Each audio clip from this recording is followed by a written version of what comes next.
Hockey is coming to Jerry World. The Dallas Stars will host the 2027 NHL Stadium Series at AT&T Stadium in Arlington, Texas on February 20th, 2027. So that will be just after the Super Bowl.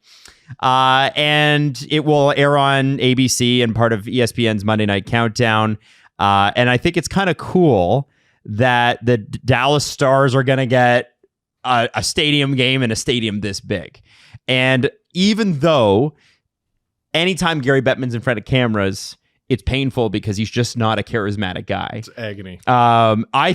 Jerry Jones is the exact opposite and can carry it. And I'm just curious, Jesse, knowing the Cowboys the way you do, knowing Jerry Jones the way that you do, following football the way that you have, what do you think about this? Because it seems perfect. First and foremost, nightmare blunt rotation. Matty, throw it up. Jerry Jones, Gary Bettman, and Stephen A. Smith met at center field at Jerry World and were chatting in front of the ESPN cameras. Nightmare. I would rather die. I can't imagine. No. Cannot imagine the contents of that conversation. No, it's I don't care to. I don't need to be involved with that.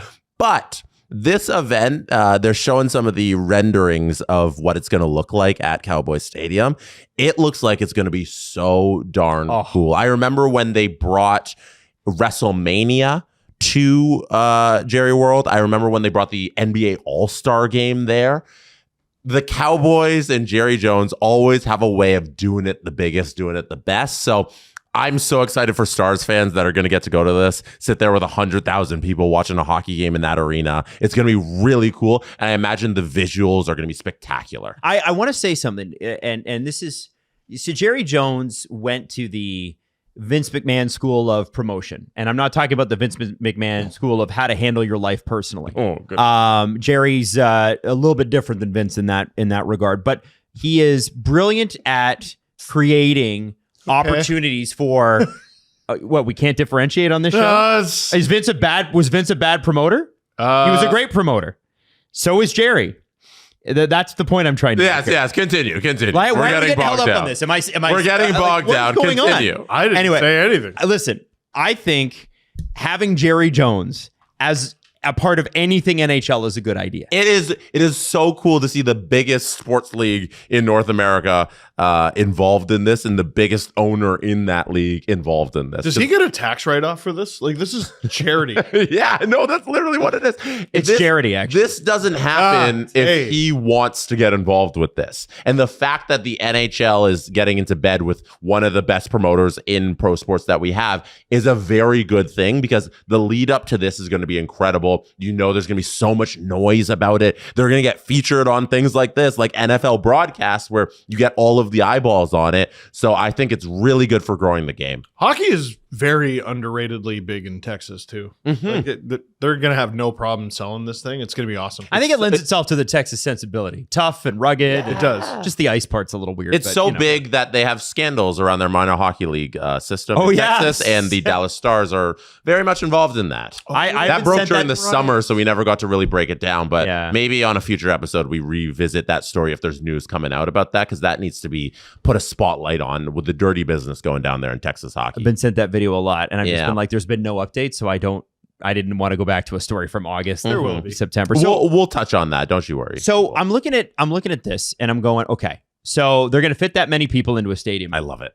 Which is crazy. And it will be, I think, the third most attended NHL game of all time. The Big House has got to be one. That's right? number one with the Leafs and Red Wings, I think it was. In 2014. You were at that, were you not? No, I wasn't. You didn't go to that one? No, I was at a friend's cottage. It was the first time I ever skated on a pond. Oh. Yeah, no, that was great. I went to the outdoor one against Detroit when it was here. In Toronto at BMO Field. So I love the fact that the NHL is doing this. Like, listen, we have been really hard on them in this show about the way they market this game, about the fact that it was like, no, we need to market our logos, not the players that are making the logos cool. Like stupid shit like that. They seem to sort of finally be very slowly turning a corner. So I have to give flowers where it's due. My question is, who's the perfect matchup? because that matters here. We're I get it. It's Dallas Stars and whatever. They have not said who they're playing. And so my question to you guys is like, well, who would you want? Leafs. Colorado. You said two Leafs. very different answers. No. Okay. No. I kid. Okay. the Leafs. So give me why Colorado? Rantanen and their epic playoff matchup that they had. And they'll probably have more. Dude, such an easy sell. Everyone would get up for that. We know it would be a dynamite game. I would go with that. Runner-up answer that I don't think is as good, but it could work. The Oilers. 'Cause the Stars and Oilers had so many playoff battles for so many years. That's a good one. It has been a very long time, but Connor McDavid. Put the best player on the game in biggest stage. Yeah. The Connor factor is a huge thing, and putting him on that kind of stage would be electric. Americans know Connor McDavid. Like, he is somebody I who's would hope been so. marketed to American hockey fans heavily. I think that'd be a good idea to put him on that stage. I would play into the football side of it. I would go the Devils, because Giants Cowboys is one of the biggest rivalries they have in football. So you go with the team that plays out in New Jersey in the Giants, and then you get the hockey team that plays out in New Jersey in the Devils. So I was thinking about this too, and I have an odd choice, but it has less to do with the crest and the location and more to do with the person. Okay. And if Matthew Tkachuk is still playing for the Panthers at that point, I thought about those. Panthers. he will have done the Olympics at that time, right?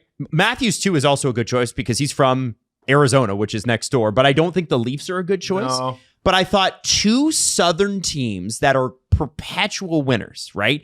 They're always in the mix to win. You got American Olympians on, specifically Matthew Tkachuk, who I think is the most popular American hockey player right now. It's not even close. And I just felt like if it were happening today, I might be advocating for the Panthers, not just because they're defending Cup champs, but because Tkachuk would relish this. That is what he loves, is something like that. You know can what I mean? argue it. You can argue And you can argue. You can also market it where hockey in the southern states is doing really well, growing really quickly. Mm-hmm. That's sort of like you could even call it like a bowl game, like it's the Southern Bowl, like something like that. You could build something around this, because believe me, Jerry Jones is going to build stuff around this. Like, he's going to create it. So I'm curious about that. How the NHL is looking at that. Are they looking at team? Are they looking at location? Are they looking at rivalries like Colorado? Or are they looking at personalities? How do you mix that in? How do you choose that? Because they will handpick this. They're not going to let the schedulers do it, right? No, of course. It's crazy. The Canucks are in town. Right? Yeah. Oh, man. That doesn't make any sense, right? Here's the Wild. Yeah. Here's Columbus. Are you so ready for Voronkov? Yeah.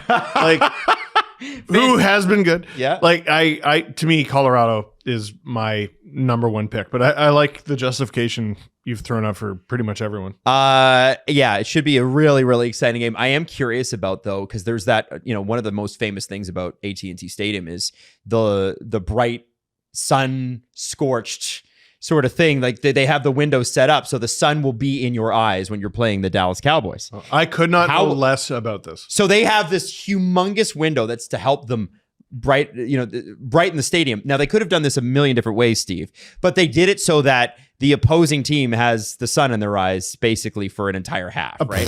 And how is that allowed? Well, it's Jerry Jones, baby. So I wonder too, like, does that affect the ice surface, right? Because it's still Texas. I know it's February. A giant magnifying glass? Maybe. I'm curious about how they're going to get around that. Interesting. So anyway, that was a thought. Anything else to add on this one, guys? Is there anything else that stands out to you about this? I would love a reason to play that curtains clip from Jerry Jones, but I can't quite find it. He has an unbelievable reason about talking about the curtains in Cowboy Stadium and why they don't put them up, because they can block out the sun. There's curtains there. They use them for, like, when WrestleMania is there, they'll put up the curtains because they can't have the sun blaring in. And he gives this incredible quote about how, like, we know a year out where the sun's gonna be. We don't need to figure out the curtains. What do you want me to do with the stadium? Tear it down? And it's an unbelievable audio. So maybe I'll play that for you a little later in the show. I love it.